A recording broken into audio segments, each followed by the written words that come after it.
मान्यवर, अभी अभी कुछ नेताओं को आरक्षण में चुनाव जीतने की फॉर्मूला दिखाई पड़ती है। आरक्षण आरक्षण आरक्षण आरक्षण आरक्षण कोई आज की कल्पना नहीं है।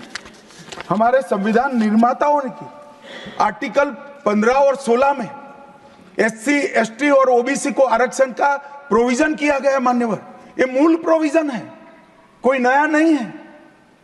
इतनी जोर से आरक्षण आरक्षण आरक्षण कर छाती चौड़ी कर चिल्लाते। आज मैं बताना चाहता हूं कि कांग्रेस पार्टी किस प्रकार से आरक्षण विरोधी पार्टी है। मान्यवर, इनका कहना और करना दोनों अलग है।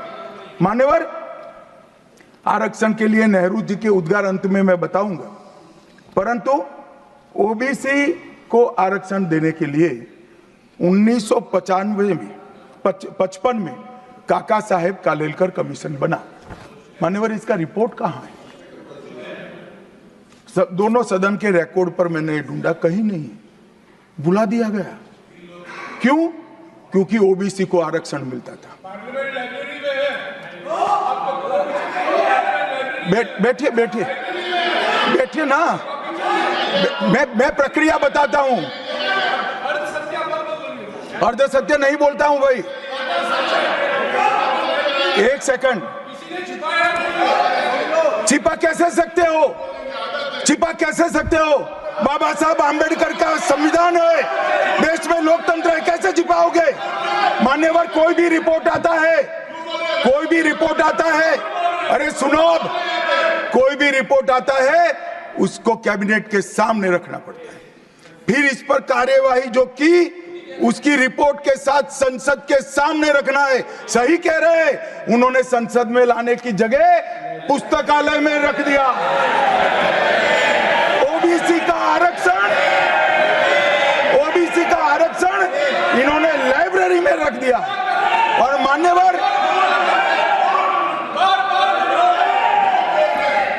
मान्यवर, अगर काका साहेब कालेलकर कमीशन का रिपोर्ट स्वीकार कर लिए होते तो 1980 में मंडल कमीशन की रिपोर्ट की जरूरत ना पड़ती।